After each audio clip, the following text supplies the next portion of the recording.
Namaste. Welcome to our Namaste. Nation State Dialogue series. राष्ट्र राज्य संवाद श्रृंखला में आप सबका स्वागत है. I am Dr. Geeta Kochhar, moderator for today's discussion. The series is a multidimensional dialogue to engage various scholars, diplomats, practitioners, strategists, away personals, writers, academicians, and people across globe to initiate a discussion over various issues concerning nation-state paradigm approaches like politics, economics, diplomacy, international relations, language and culture, and many other topics. We invite new individuals in every episode of the series to talk about their concerned field of work, study, or research. The idea is to have better knowledge over various issues in brief and to comprehend the minds. It is a knowledge-enhancing and exchanging platform whereby our young minds will learn to look through the lens of others in a more pragmatic and rational way. To launch the first program of our series, we have with us esteemed career diplomat, Ambassador Mohan Krishna Shrestha from Kathmandu. His Excellency joined the Ministry of Foreign Affairs, the Government of Nepal, on 20th March 1983 and worked for 31 years. His Excellency had his stint in Bangkok, Tokyo, Abu Dhabi in various diplomatic posts, including Charge Affairs, and was appointed as Ambassador of Nepal to France, Greece, Monaco, Portugal, and Spain. He was also appointed as permanent delegate to UNESCO. His Excellency has been a part of summits of the non-aligned countries in Jakarta, Cartagena, Colombia, and Durban, South Africa, and attended SAC Summit in Thimphu and United Nations General Assembly sessions in New York. Ambassador Shrestha has traveled to 74 countries in 7 continents. He has established a Center for Diplomacy and Development in Nepal in February 2018. His Excellency is a polyglot and can speak several languages, from Newari, which is his mother tongue, to Nepali, Hindi, English, Japanese, French, and Spanish. It is a pleasure to have him with us to discuss his recent book, 3 Decades in Diplomacy, which was originally published in Nepali in October 2015 as Kutniti Mein Teen Dasak. Welcome, Hajur, to our program. To begin with, let me first question you about your book. What were the reasons and boosters to bring out this out-of-the-ordinary book on diplomacy? Can you briefly explain about your book? Namaskar. Thank you very much, Dr. Geeta Kochhar. First of all, I thank Rashtra Rajya Samvad program and in particular to Dr. Geeta Kochhar for this kind invitation. As I'm speaking to the Indian audience, I might be tempted to speak partially in Hindi also. Hope all will accept it. Namaskar to all audience. I work in our diplomatic service for a total of 31 years. I work in 8 countries and travel to 74 countries as told by Dr. Geeta. Attended many seminars and summits. These all combined gave a rich and useful experience. During these intervening periods, I faced many types of practical experience in diplomacy, from interesting episodes to the theft of our diplomatic passports in Johannesburg, South Africa in 1998, nearly fatal plane turbulence in Cartagena, Colombia, organizing Nepal promotion events, and in some hilarious experiences also. It came to my mind that with the aging, such experience might be forgotten with the passage of time. When I was preparing to return home upon the completion of my tour of duty as Ambassador of Nepal to France, it came to my mind that I must write a book giving us as much details about such practical experience, which might be interesting as well as useful to others also.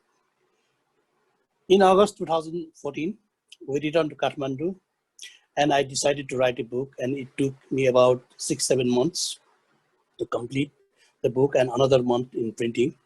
So I can say within a total of 8 months, book was at the market. It was unveiled by my mother, Shakuntala Shrestha, who was 93 years, then, and late Ratna Samsed Thapa, a noted lyricist and who was a great inspiration to me during young days.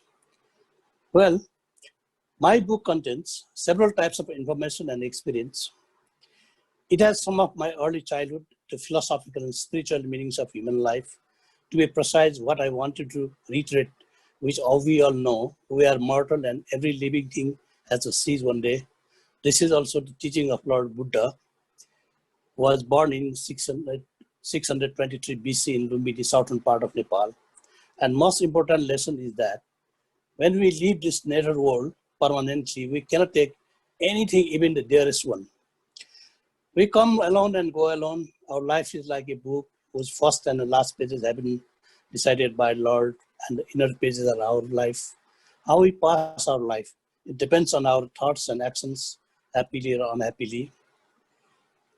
My book also contains many interesting episodes, hilarious ones, events, accounts of my travels to so many countries, useful diplomatic scenarios, organizing countries' promotional events, Nepal's tangible and intangible heritages, diplomatic practices and protocol matters and etiquettes.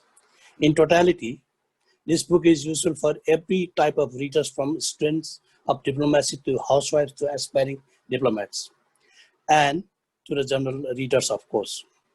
One of the main features of my book is that every chapter is separate from each other in narrations. I felt so happy some months ago when I and my wife were returning after attending a social function. 4 guys came to fetch us and said they came to thank me for writing such a good book, reading which they immensely benefited, and it helped them to pass public subjects exam to enter to our diplomatic service. Okay, next. Thank you very much. Sounds very interesting. You know, it's, of course, our life is a journey, and your book probably is also a journey of how the diplomats work. You have written the book dwelling into the insights of diplomacy and protocols. How do you see Nepal's diplomatic history over the decades? Do you see there is any change in diplomatic dealing of Nepal with other countries over the years, or no? I mean, there's no change at all. How do you comprehend that? Okay. I like to read books on history and geography. Without these important subjects, psyche of the country cannot be understood well. I must tell you that our country was scattered into many small kingdoms and principalities up to 1768. But in 1769, our late Grand King Prithvinaran Shaha unified the country into a single nation of Nepal. He enunciated a foreign policy depicting Nepal as a yam between 2 boulders, meaning China in the north and India in the south. He suggested that to keep balance between our 2 giant neighbors, the policy continues even up to today. However, during the rule of Ranas from 1846 to 1950, successive rulers made Nepal as an ally of British government. In 1955, Nepal participated in the Bandung Conference, which was a precursor to the establishment of non-aligned movement. Nepal participated in the first summit of the NAM countries in 1961 in Belgrade. Since then, Nepal has followed the foreign policy on the basis of NAM objectives and the principles of Charter of the United Nations and international law. We do not find any substantial changes in our foreign policy. However, in 1996, government added economic diplomacy as a part of foreign policy with 6 major objectives, which are promotion of tourism, exports, foreign direct investment, development of water resources, promotion of foreign employment opportunities, and increment into foreign assistance. At present, government says will maintain a policy of friendship with all and enmity with none. As a small country, such a policy behooves to our environment. We must also master a policy of neutrality to survive in the fluid political and economic situation going around the world. Nepal is a most friendly country and her people are very warm and hospitable, as everybody knows. We therefore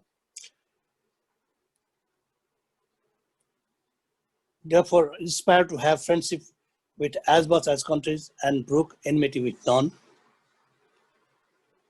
Okay, please. Yeah, this friendship actually takes me to my next question, which is very, very important when we talk about India-Nepal relations.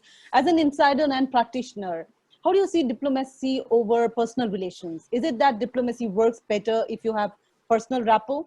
Or is it that personal rapport is far different from diplomatic dealings? Because you just pointed out, you know, Nepal, I mean, people are very friendly.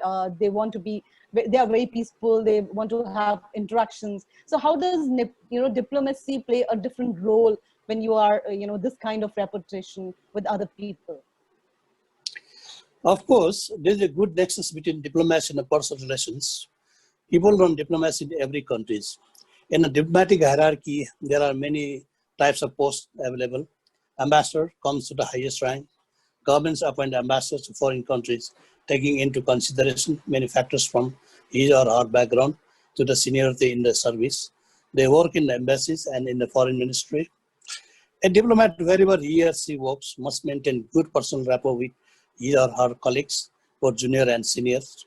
Good personal relations bring good results and cooperation, whereas bad personal relations lead to chaos, discontentment, and misunderstandings. Normally, diplomats are taught to never to say no, and it is said that an able and astute diplomat can guide a reluctant man to go to hell smilingly.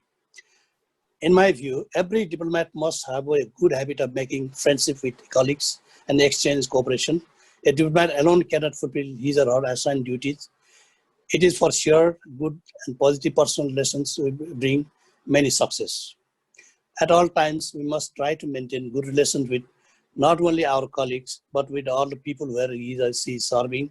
At the ministry also, we find sometimes bad relations lead to very bad situations. So as a diplomat, normally must know how to maintain good relations.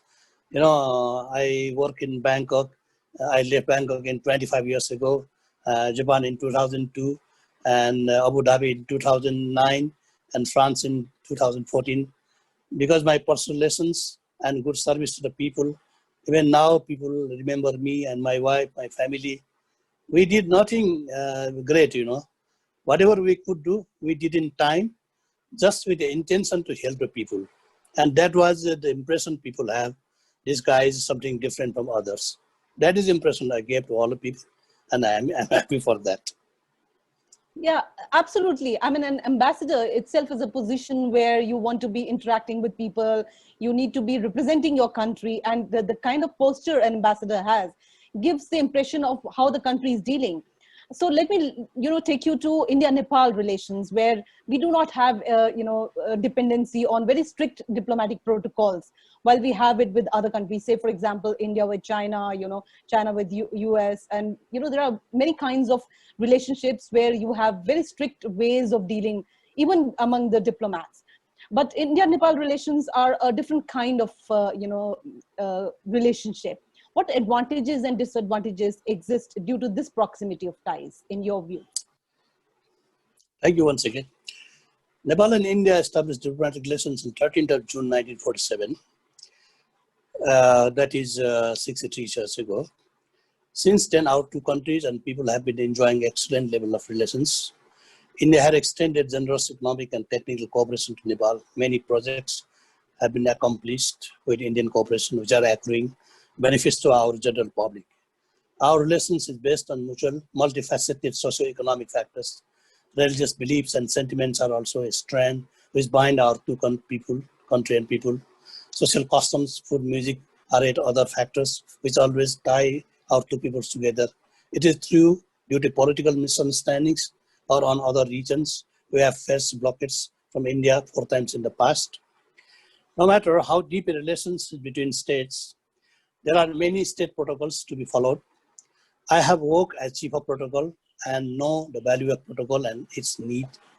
The point you have raised seems to be true, and I also often hear such things. If there have been aberrations in the protocols, it must have been emanated from the attitude of involved persons. But our state protocols are perfect in nature. In 2006, I arranged the visit of our then Prime Minister to India, and again in 2009 and 10, I arranged the visit of our Prime Minister and President to India. These all visits were guided by strict protocols, and they were observed perfectly without a hitch. In 2009 and 10, Mr. Sunil Lal was the chief of protocol, and Mr. Ananda Sharma was his deputy. They were good and experienced people in protocol matters. Due to our perfect understanding, we did not face any problem while working together. A good diplomat must always follow the protocols of the receiving state. Nepalese are protocol conscious people, and if they found any foreign diplomat violating our protocols, they will not leave it without making a hue and cry. Okay, but as you just mentioned, India-Nepal relations are more religious, cultural, more close ties, I would say. But how do you see Nepal's diplomatic relations with other states like China? Do you find that it is different from that of India? Has this changed in the recent years, or there is some kind of animosity, especially when we see, considering there's a lot of informal connections Ambassador Ho Yan-chi, the Chinese ambassador, has with Nepali leaders and army personals. Do you see a new way of diplomatic engagement, coming up in India-Nepal relations vis-a-vis Nepal-China relations? Thank you. Nepal enjoys diplomatic relations with a total of 168 countries out of 193 UN member countries. Nepal exercises her diplomacy with both India and China on the basis of merits of the issues. Both countries are very important countries for us. With both countries, we have maintained good relations since hundreds of years. It is true that with India, we have much commonalities in terms of religion, social customs, and many more.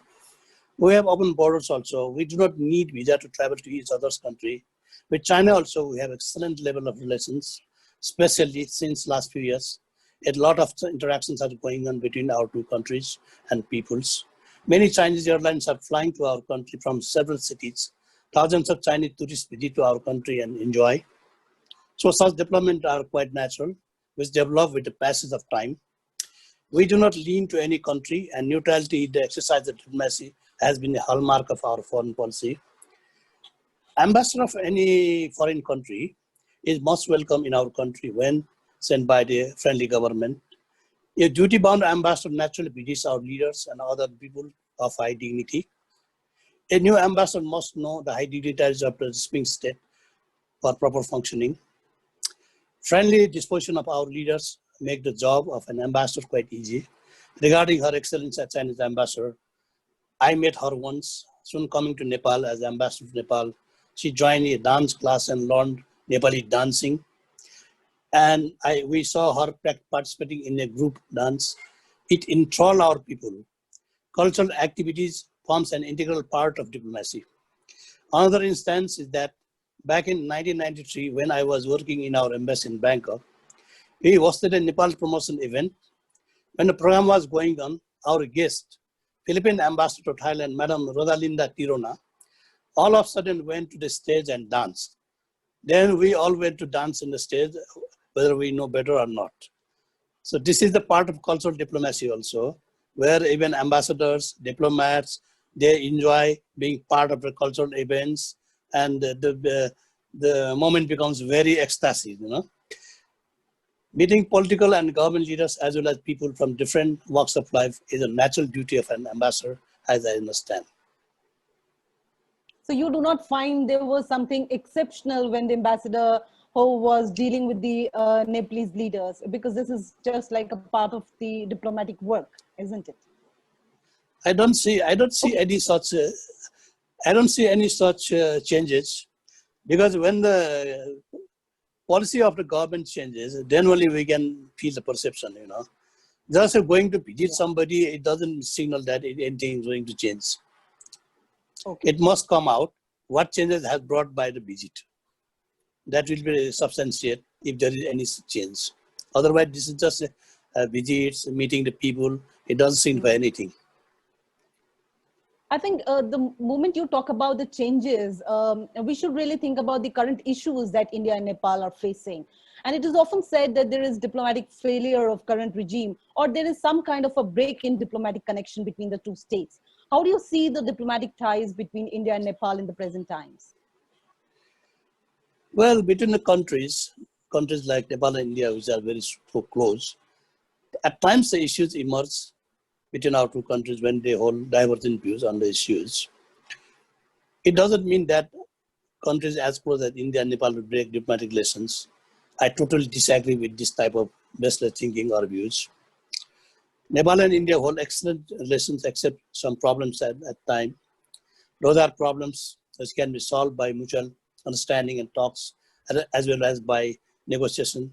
Our relations are, of course, good, except few issues which can be solved by talks. When two persons and countries have differing views on some issues, best method is to sit for talks and solve. Like no padlock is made without a key, there is no problem which cannot be solved by talks guided by good intentions. This is my view. Very well said.